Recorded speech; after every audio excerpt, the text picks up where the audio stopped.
YouTube, welcome back to the show. It's week 8 of the NFL and week 8 in fantasy. And things are already starting to shake up. For some of us, playoffs seem inevitable. For others, just seems like the sky needs to open and the miracle needs to happen for you to make it in.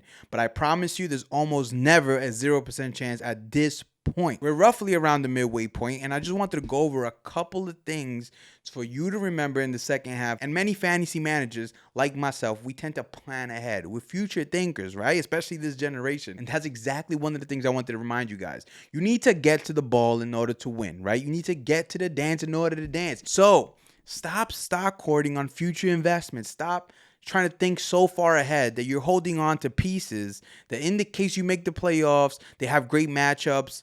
You need to start worrying about week to week, right? Because you cannot win the playoffs if you don't get there. I myself am guilty of this for so long. There's ways to plan for the playoffs, but you need to afford that at this point in time. You have 1 or 2 losses, then yeah, likely your starting lineup is set. You have your flex rotational pieces set, and then you can afford to use the last couple of bench spots for stashes. But for right now, if you're in playoff limbo or you're right outside the bubble and you need to make it in, don't worry about stashes. Don't worry about any of that. You need to start making moves that win you weeks now. At the quarterback position, I'm going to give you 3 names that I need you to seriously consider starting should you not have an elite starter at. Number 1, Ryan Tannehill. Ryan Tannehill is going to have A.J. Brown back and possibly Julio Jones, along with Derrick Henry, who is now catching passes out of the backfield. And they're going against the Indianapolis Colts, which defense has not been existent, especially for the passing game. And they're playing at Indy in a 49-point over-under, with both teams having struggling secondaries. Now, I know Tennessee just shut down KC. That's an aberration. That's an anomaly. That's not what's going to happen. The quarterback I'm going to mention is on the other side of the field. Carson Wentz is balling. I saw a stat that said over the last 4 games, no one has had a higher quarterback rating than Carson Wentz. He has found his number 1 guy in Michael Pittman. T.Y. has graded out well in the 1 game he's back, and he is back for this one. And even if he's 80%, they're going to play up the offense and the weapons more than Tannehill has.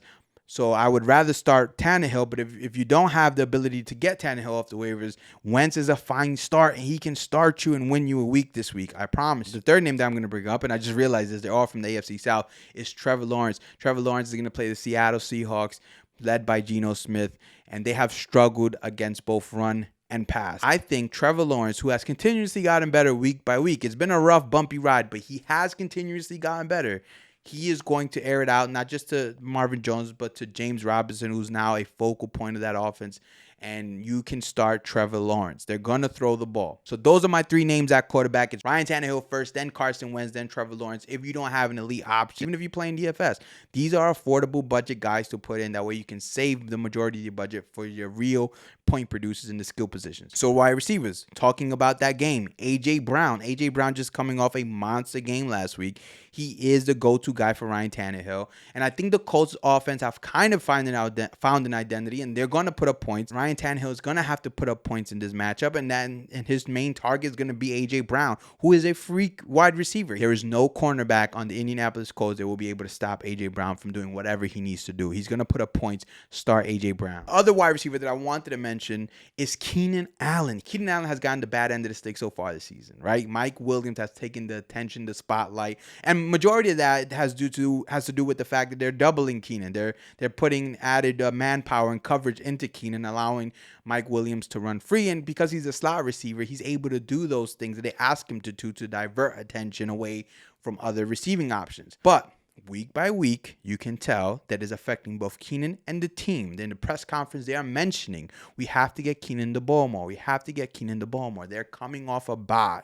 The bye week tends to be when the teams analyze what they've been doing. They self-analyze and self-reflect on what they've done in the season so far, and they self-correct because they have a extra week. They don't have to constantly focus on the other team. They can self-focus. And usually, when there's something a bit off, they tend to rectify it during the bye. And this is what's going to happen. Keenan is also top 10 in targets and top 5 in targets inside the 15-yard line.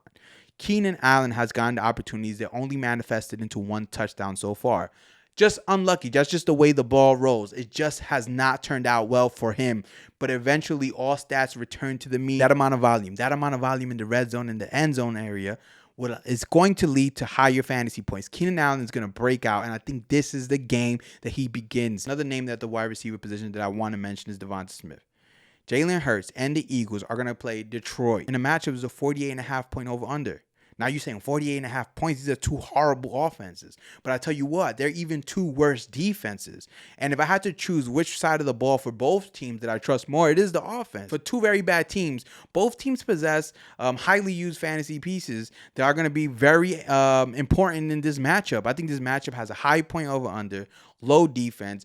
Both teams are trying to get on the winning side of things. And both teams, I believe, go into this matchup saying we're the better team. I wouldn't be surprised if they hit the over. So you can start. Obviously, if you have Jalen Hurts, you're starting Jalen Hurts. But what I'm coming back to is that the pieces here, I wouldn't be afraid to start, especially Devonta Smith, that's kind of been hit or miss. I think this is the week where Devonta Smith is going to carve up any corner from Detroit that lines up in front of him. They're going to get carved up, and he's going to be the go-to guy for Jalen Hurts. Start Devonta Smith. Now let's go to the running backs. And for the most part, running backs are easy to predict because if they're starting running back, you're starting them. You're not sitting most starting running backs. So I'm not going to name the obvious running backs that you're likely starting. But I do want to mention Antonio Gibson. He hasn't had his breakout game yet. Antonio Gibson, the offseason darling, the draft guy that everybody wants, that he was the new David Johnson. And I'm a believer in Antonio Gibson, his talent. And he's been dealing with a lot of injuries and he's been unhealthy. But I think this is the breakout game for Antonio Gibson. They're playing the Denver Broncos. Now, that doesn't sound like a fun matchup, and that's the problem. I'd play Antonio Gibson in DFS too. The problem is that we continue to think of the Denver Broncos as an elite defense. But over the last 4 weeks, they've allowed a massive amount of fantasy points to the running back position. The first couple of weeks, the first 3 to 4 weeks, they were a great defense. They're not that anymore. Things change. You need to adapt to the stats. The Denver Broncos are a very plus matchup for running backs, and I think Antonio Gibson is going to show out this week.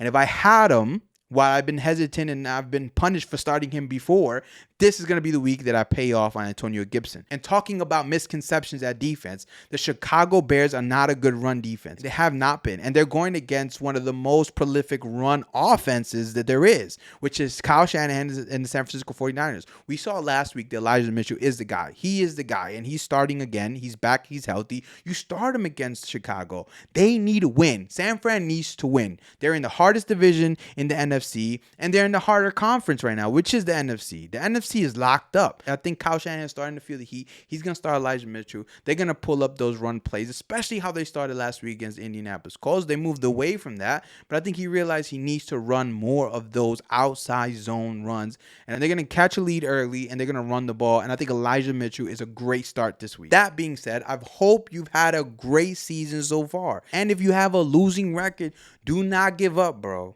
There are many things that can happen that can change your season around. Once you're in the playoffs are weeks away. Things change. Your perception of what you have now and what the league is looking like will be much different come that time, and you will have a chance. If you like this week's episode, please like and subscribe below. We need you over here. We need the input. We need the opinions. Comment, like, subscribe. We accept all comers. Thank you.